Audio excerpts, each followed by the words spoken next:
Hi guys, it's Sarah from Book Nerds and Fangirls, and today I'll be doing my review of The Girl in 6E by I'm sorry, A.R. Torre.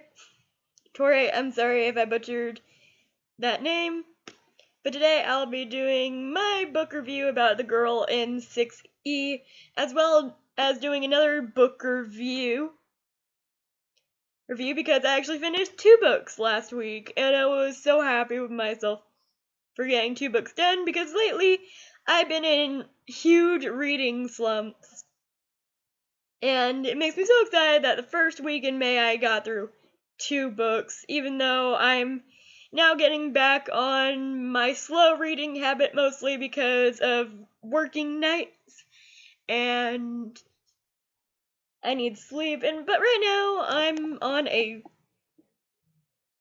really weird sugar high because I had like 2 sodas at work and then sweet tea, so I'm just bouncing with energy because of my sugar high. So I decided that I'm gonna post my 2 reviews that I've been neglecting to post because I've been trying to get back into the swing of things at work after my vacation.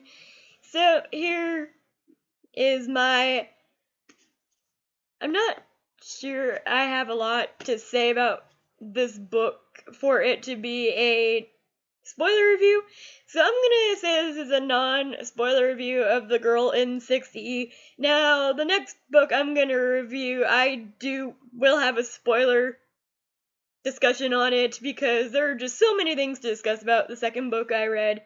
The second book just blew my mind, and The Girl in 6E I gave a solid B-. It wasn't the best.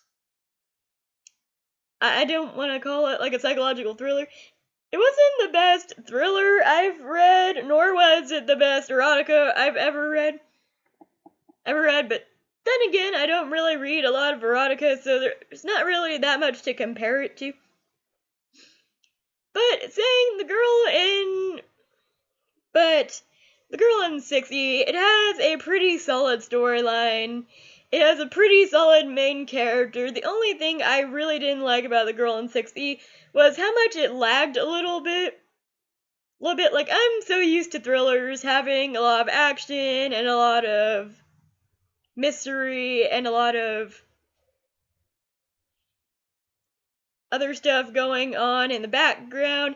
And while we did get multiple points of view that did really tie in well with the storyline, I didn't really find myself feeling that interested in the other side characters.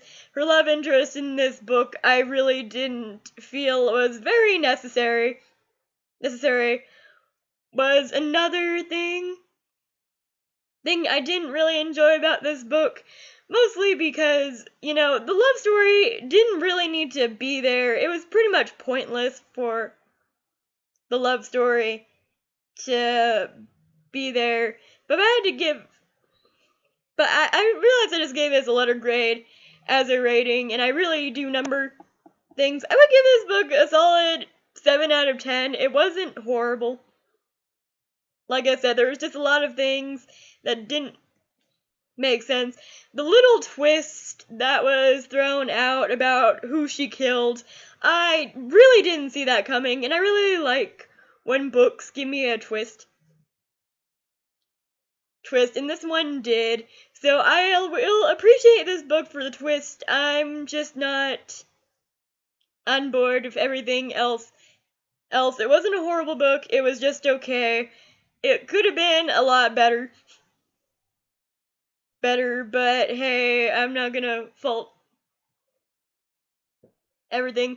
With the whole, this isn't really a spoiler because, it's all over YouTube what this girl is, but with the cam girl thing, the one thing I did like about this is how there were little tiny definitions of what these fetishes were in the beginning, because some of them I've never heard of, and I thought it was really fascinating to treat this book like that, and I like how she explains what she's doing, and And I've never really heard about cam girls until I read about this book.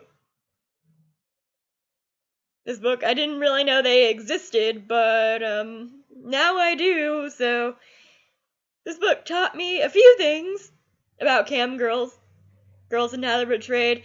Also, for whatever reason, I thought that Deanna was a really tame psychopath, and with me, I like my psychopaths to be really freaking unhinged and crazy. And crazy with her and what happens throughout this book, yeah, she's really unhinged at times, and I do get why she's unhinged at times, but at least she's not a psychopath that doesn't acknowledge that she's a psychopath, and she blames on everyone else. No, she knows what she is. She's not apologetic for it, and I have to give her props for that. I really found Deanna to be an interesting character overall. I just thought the plot could have been a little bit better and more fascinating, but besides that, The Girl in 6E, I would definitely recommend people read it because it was a fascinating read and it was very quick pace, and I like that I could get through books that are quick pace. And this book really surprised me in some aspects, but another thing that I really hate about this book is that I guessed who the guy or girl she was after. I guessed who it was. I guessed who was involved in that kidnapping pretty early on in the book. As soon as they gave them a mention, I'm all like, that's gonna be the psycho, that's gonna be the person she's after, and I totally guessed it, and that was what I didn't like about it. Is that I could guess the plot, guess the twist in about not 5 chapters into the book, I want to say. But as soon as that one chapter popped up, I'm like, this is gonna be the guy. This is gonna be it. Yeah. This is totally gonna be that person. But, I recommend people read this. It's a very good book, and I might have actually gave minor spoilers, so I'm sorry about that. Please don't hate me. But I definitely recommend The Girl in 6E, and I hope you guys have a nice day, and I will see you for my next review if you've read this book. If you haven't, I don't know, but I will see you guys later. Bye!